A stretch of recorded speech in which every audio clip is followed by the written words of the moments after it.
A 20-year-old male collegiate soccer player came in complaining of pain in the groin and complaints of clicking and giving out in the hip. Mechanisms of injury for an acetabular labral tear include twisting, cutting, and repetitive flexion at the hip. The surgery consists of trimming the tear and attaching the repairs to the labrum. Then the suture anchors are placed on top of the acetabular rim. Post-surgery patients are usually 50% weight-bearing for the first 7 to 10 days. Weight-bearing restrictions include toe-touch weight-bearing for 3 weeks. Gait patterns must be established. Some range of motion limits include 90 degrees of flexion, 25 degrees abduction, and 10 degrees of extension for at least the first 10 days.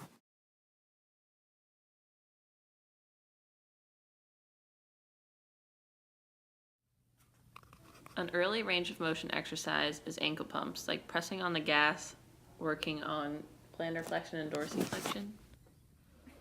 Heel slides are another early range of motion exercise, working on actively bringing the knee into flexion. Quad sets are an isometric exercise where you contract your quads for 3 seconds and then relax, working on range of motion and strength. Stretching is a crucial factor in the rehabilitation process. It works on range of motion as well as activating the muscle spindles and Golgi tendon organ. Here we are passively stretching the quadriceps. Muscles provide passive and active tension. Tightness results from an increase in tension from overuse without stretching or underuse from simply not using the muscles.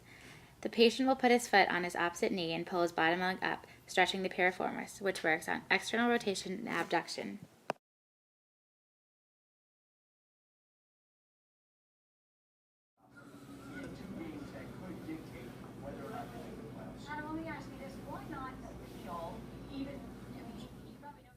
The patient is doing straight leg raises and sideline abduction. This is an isotonic exercise with concentric shortening and eccentric lengthening. The patient will do 2 sets of 12 with 0 pounds to start and increase the weight as needed. During a bridge, you drive through your heels with an anterior pelvic tilt and hold for 2 seconds while contracting your abs. Progressions for this exercise are one-leg bridges and bridges with kicks, or using a medicine ball adductor squeeze and a TheraBand for abduction. Long axis femoral distraction is important in the rehab phase because it assesses mobility and laxity of the hip joint. The patient will be supine, 30 degrees of abduction, and 15 degrees of lateral rotation. The examiner applies the distraction force. Joint mobilization should be done for 3 to 5 minutes at about a grade of 2 to 4.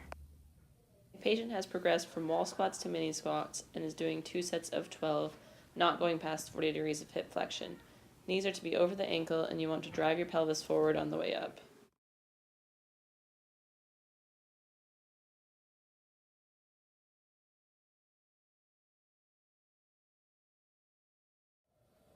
Isometrics, you tell your patient to go up on the balls of their feet and back down.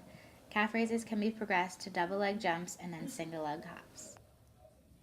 Sitting on the physio ball enhances neuromuscular control, balance, and core stabilization. The patient will march and do straight leg races on the physio ball. They will try to maintain good posture, contracting the hip flexors and the core. This exercise will be done for 3 sets of 10. To enhance neuromuscular control and proprioception, the patient will progress from simple to complex. First starting on ground with eyes open to eyes closed, then one leg, eyes open, eyes closed. The next step would be on an ARX or a Bosu ball, enhancing neuromuscular and proprioception, which increases the firing rate and increases joint stability. The next step would be to progress to a ball toss on the ARX or a Bosu ball. During a wall sit, the patient leans against the wall in 90 degrees of hip and knee flexion and holds for about 30 seconds, or as long as they can. During lunges, bend hip and knee at 90 degrees while making sure knee does not go over the toes. Once in flexion, bring opposite shoulder to opposite knee. Lunges should be done for about 25 yards. The running progression should start as a forward jog, making sure the gait pattern follows a toe off and a heel strike. Then it should move into lateral running, and finally backwards running for about 25 yards each. Progress to further distances and faster speed as tolerated.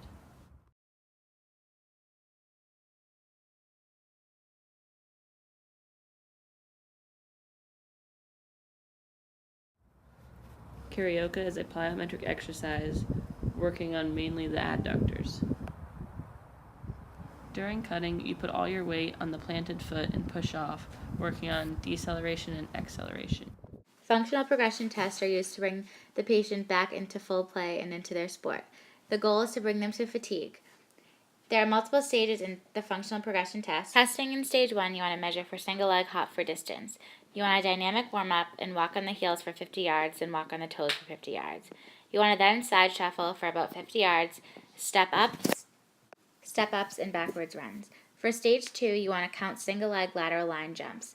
You want to jog straight for 50 yards, jog curbs at 1/4 speed, half, 3/4, then karaoke's for 40 yards. In stage 3 for functional progression test, you want to measure single leg vertical jumps. You then want to run straight at half speed, 3/4, full speed for 50 yards. You want to then spring a W course and then do balk runs and cutting. Testing for stage 4 in the functional progression test would start with counting single leg lateral line jumps. You want to then progress your athlete to return to non-contact practice for 1 day, return to full practice, and then return to full competition.